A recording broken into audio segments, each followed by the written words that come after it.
Hello guys, magluluto po ako ngayon ng baboy. So ginisa ko na po siya sa bawang, sibuyas with kamatis. Dapat lalagyan ko siya ng sutanghon, kaso nga lang wala akong sutanghon. So nag-ano na siya.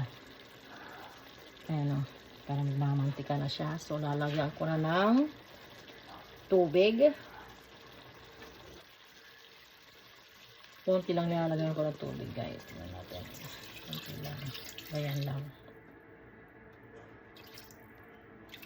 O, lagyan na natin kasi pampalambot pa.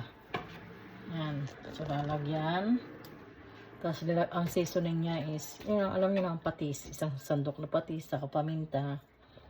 Tapos, ang ilalagay ko yung repolyo, guys. So, pag kumulo na yun, tatakpan ko. Simmer ko lang siya. Lutuin ko lang na hindi ko siya simmer. Lutuin ko lang siguro mga pag malambot na yung ng karne. Pag malambot na yung karne, ilagay ko na yung repolyo. Yun na. So pag naluto na, okay na.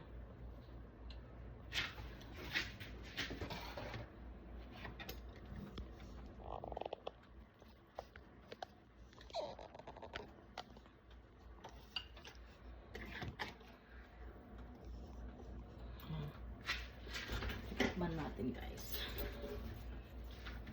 kung sakto ba yung timpla na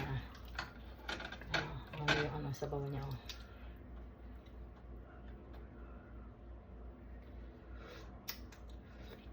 Masarap guys, hindi siya maalat, hindi siya hindi siya mataba.